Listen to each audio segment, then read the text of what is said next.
Welcome to the Sharkpreneur podcast with Kevin Harrington and Seth Greene. Kevin Harrington is the inventor of the infomercial, one of the original sharks from the hit TV show Shark Tank, and has generated over $5 billion in TV and digital direct response sales. Seth Greene is the world's first trusted authority on cutting-edge direct response marketing, a best-selling author, and the only 3-time Marketer of the Year nominee. On the podcast, Kevin and Seth interview Sharkpreneurs who share straight talk on what it takes to explode your business. Why do so many businesses struggle while others seem to explode overnight? Do you wish you had the secret to this type of exponential growth? Now, I've scaled more than 20 businesses to over $100 million, and it's not just luck. In my new book with Mark Tim, Mentor to Millions, you'll learn the repeatable framework I use in all my business ventures for massive success. Order at kevinmentor.com and get over $1,000 in bonuses. Head to kevinmentor.com. Thanks so much for joining us here on another episode of Sharkpreneur. This is your co-host, Seth Greene. With me today is Curt Mercadante. Curt helps businesses and entrepreneurs to become and increase their authority, brand exposure to the right clients, something we care a lot about, so that they make more money. He's built 3 profitable businesses, including a 7-figure PR and ad agency. He is the best-selling author of 5 Pillars of the Freedom Lifestyle. And he's been doing this for over 25 years, counseling small businesses, entrepreneurs, and some of the largest corporations and associations in the country. Curt, thanks so much for joining us. Seth, it is great to be here. Thank you so much. Our pleasure. Let's go back in time a little bit. How'd you get started? Yeah, well, actually, today, not going back too far, but today, this morning, as we tape this, is the 3-year anniversary of me waking up. The years of anxiety attacks, poor health, me not being an epic dad, epic husband kind of caught up with me. And that 7-figure agency, I woke up and said, I'm done. And I went to my wife, Julie, and I said, I'm done. And I thought I had been hiding it for all these years. We had money, we had a nice house, we had a nice car, and I grew to hate it. And when I told her that, she said it's about time. And I started my current company counseling small and medium-sized businesses. I had that 7-figure agency for 14 years. I've been in the PR and ad world for 25 years now. And one of the things I learned in building that company is there's a difference between growing a company and scaling a company. And something you talk about in this program a lot, and you mentioned it in the intro, is really focusing, honing in, refining, getting radical, getting aggressive about who your ideal clients are. That's not only important from a sales point of view, from knowing who to speak to, but if you build your clients around your non-ideal clients, around bread and butter clients, it becomes harder to scale. I grew up in the Chicago area, and they have a problem right now where these Asian carp, they spilled over into the Mississippi River from Mississippi. They come up, they're going up the Illinois River, and they're worried. They're an invasive species. If they get into the Great Lakes, they're going to take over everything. I tell people those Asian carp are like your non-ideal clients. Yeah, they'll give you some money, you bring them in, but you know what? They're toxic. They're going to eat up your other clients. They're going to make you hate what you're doing. So that ideal client, I know you hit it hard on this program, is so very important for a variety of reasons. Okay, awesome. All right, so that's how you got started. In terms of the latest iteration of your business, what did you like best about what you were doing? And then what, other than the panic, obviously, that we've all been through, what inspired you to, pull the plug? Yeah, I think, when I was in high school, I wanted to get into politics, and I had a teacher who got me into it, right? And in college, I was like, okay, I'm going to do politics. What should I do? Well, I'll learn PR. I'll get internships in public relations. So I went into that. And I had always, my dad, when he was in his mid-50s, I was about 9, he had been president of these divisions of Fortune 500 companies. He worked on the space program, did all these things in his mid-50s. In the early 80s, I was about 9, lost his job. No one wanted to hire him. I never once heard him complain about ageism, about anything else. So you know what he did? He got a newspaper route.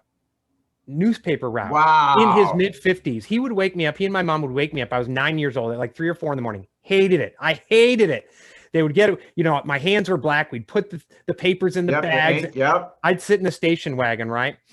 What I learned from that, I learned from that experience more than I learned in college. Any other schooling that I had was to do what you need to do to be successful and not complain about it. But he decided, listen, I'm not going to complain, but I'm not going to settle for this. He reinvented himself as an entrepreneur, went on to have another 25-year company, holds patents for all the switches on the Boeing 777. That happened at a time in my life that was very impressionable. And I wanted to be an entrepreneur. So when I was in my 20s, my wife and I, we were in DC. I was working at a trade association. I worked on Capitol Hill, worked in corporate jobs. Oh my goodness. You've been all over. Yeah, I'm going to start my own business. And people are, oh, well, you haven't been a president. You haven't owned anything. I'm like, well, that's the rule. I didn't know about it. So I started my business. I got 4 clients and grew the hell out of it from there. Wow. Okay. What did you like best about it? You know, I worked for a lot of causes. We did a lot of public affairs work that I believed in. I don't know that I believe in them now.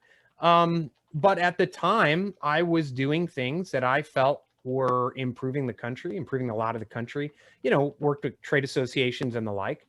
And it was a great learning experience. People always ask me, what's your biggest regret? I say, I don't have a regret, because everything I've done has brought me to now. I don't think there's good decisions or bad decisions. I think there's just decisions. And as long as you keep moving forward, I once took a dead end job at a small nonprofit. This was in the 90s.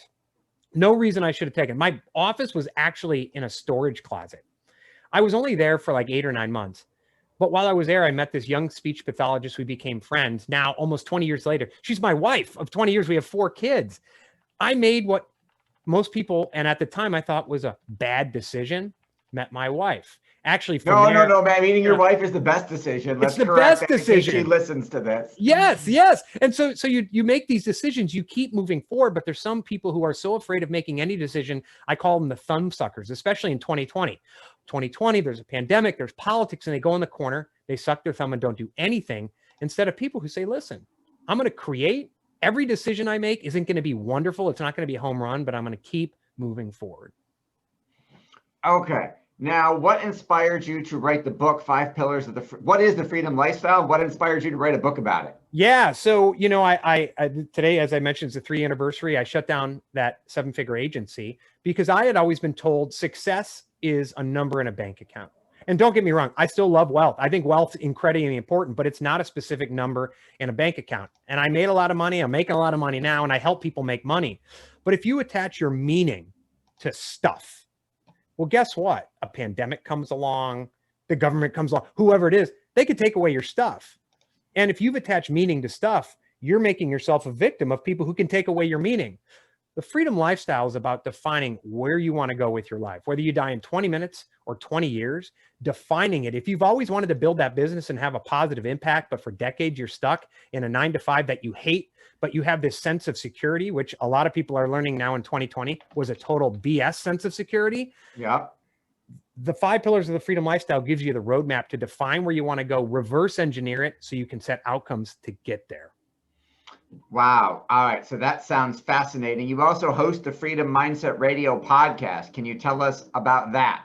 Yeah. So, you know, we interview folks, everything from health to mindset to business building. You know, when people talk about work-life balance, I say, take that term, throw it out the window, flush it down the toilet, do whatever you have to do, because there's not work and life. There's just life. And there's 3 facets. There's career and work, of course. There's relationships and there's self-care. And the key isn't balancing it like a seesaw. It's aligning them so they all move together. And your definition of alignment is going to be different than mine. And so when you define what you want that to be and you move forward, you have this sense of fulfillment instead of, well, I'm going to make money now and I hate life. But when I'm 65, then I'll enjoy life. Because this year should be a wake-up call. There's no guarantee that we're even going to make it to 65. So we interview people across the spectrum. I have a new podcast called the Authority Brand Podcast that's specifically about communicating the right message to the right clients to generate more revenue as well, to build your freedom business. Okay, so you're hosting both of those shows? Yes. At the same time? Yes. Awesome. And let's talk about balance. You have your 4 kids. Yes. Tell us a little bit about how you juggle it all. Well, we don't juggle. We tried to juggle at the beginning, and what we decided was we have a very entrepreneurial view of life. And, you know, it's funny. I mean, I'm on the Sharkpreneur podcast. Our favorite thing to do as a family is watch Shark Tank.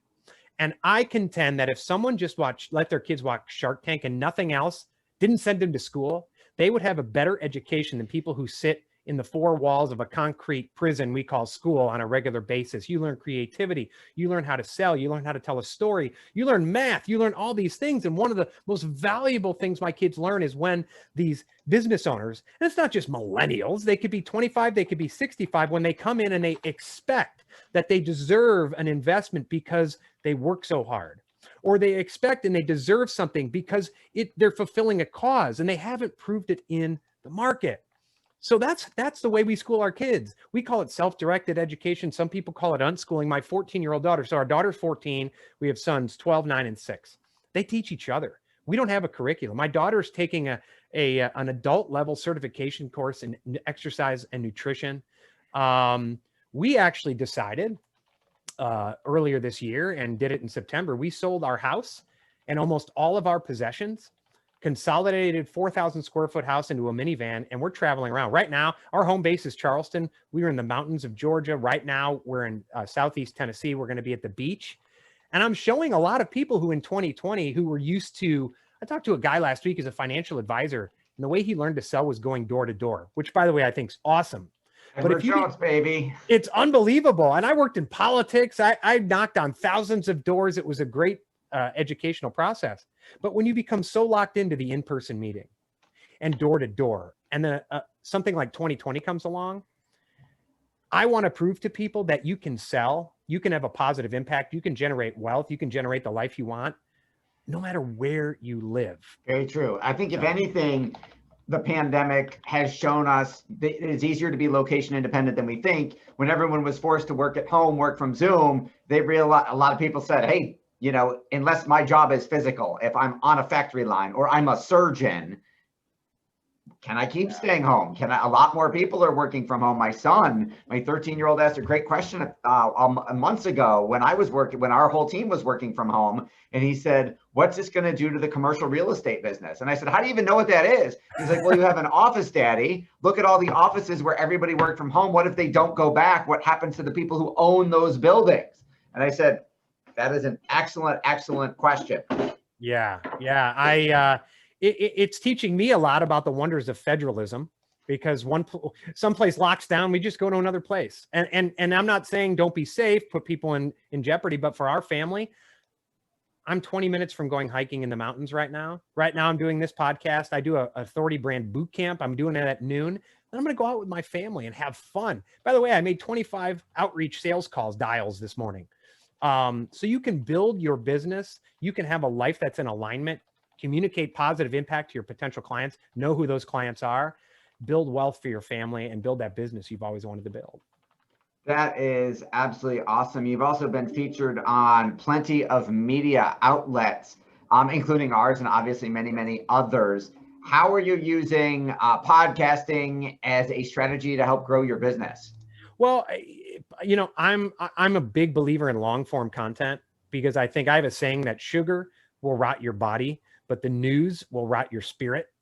And there's enough stuff on Facebook. I call it struggle and sadness porn, right? You turn on the news, the politicians, your social media friends.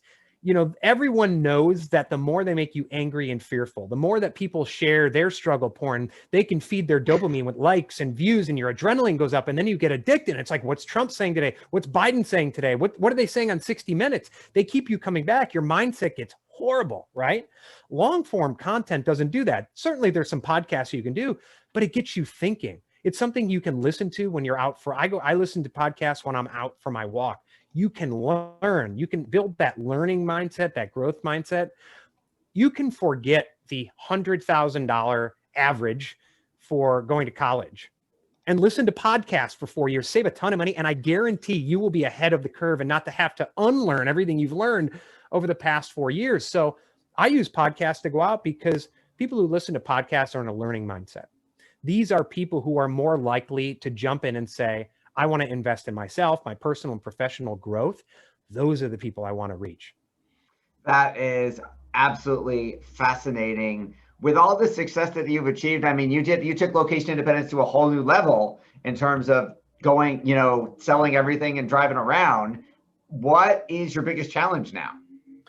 My biggest challenge is my daily challenge. I like to tell people, this is kind of my mini obsession. So Bruce Lee had a quote that said, they asked him about success, and he said, it's not about the daily increase. It's about the daily decrease and hacking away at the unessential. My daily challenge and obsession is getting rid of excess motion, the things that waste my time, the things that we do because it's just like clutter in your house. You know, you can purge, and then all of a sudden a month later, you're like, wait, where did I get all this crap in my house? It happens in our life as well. Getting rid of excess motion so I can be fully present as a husband, as a father, to my clients, owing it to myself to communicate with my potential clients.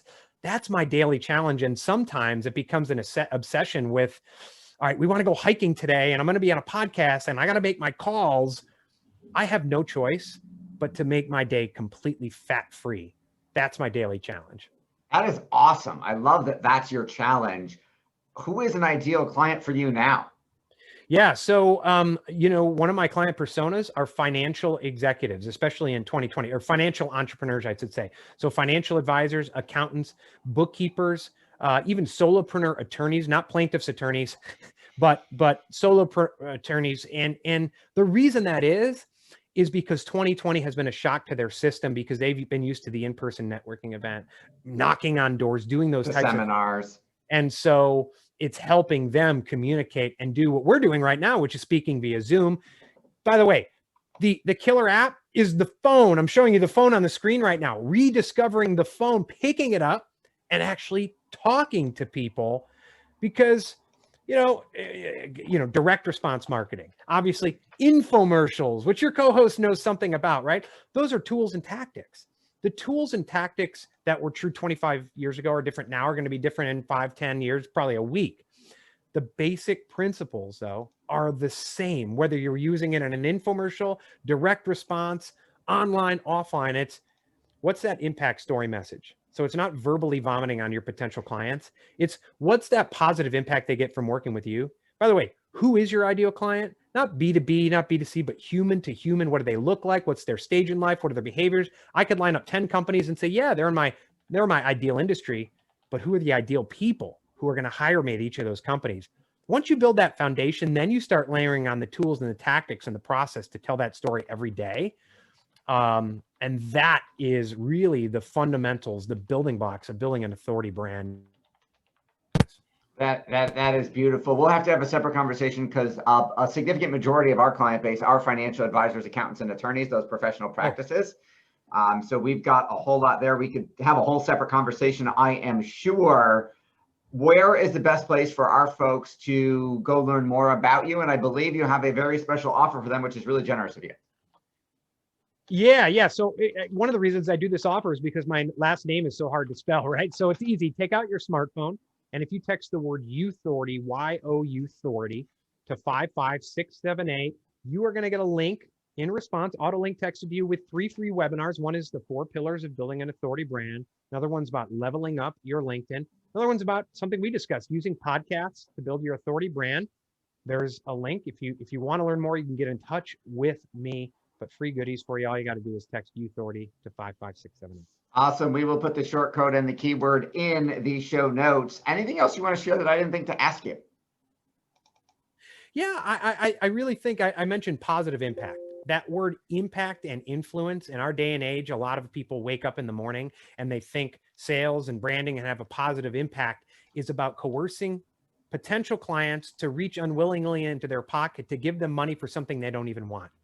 If you wake up with more of a cooperative mindset, how can I work with people? How can I help people? Because your business should be about having a positive impact on other people, whether you sell golf balls or high-end consulting. That will change your mindset. It will also change the way you sell. That is very, very true. I love it. This has been Seth Greene for Sharkpreneur with Curt Mercadante. Text Youthority to 55678. Go get a copy of the book, 5 Pillars of the Freedom Lifestyle. Curt, thanks so much for joining us. Thanks so much, Seth. Thanks everybody for watching or listening, and we'll talk to you next time. Do you need money to fund your idea, product, or service? Are you ready to take your business to the next level but need capital to get it done?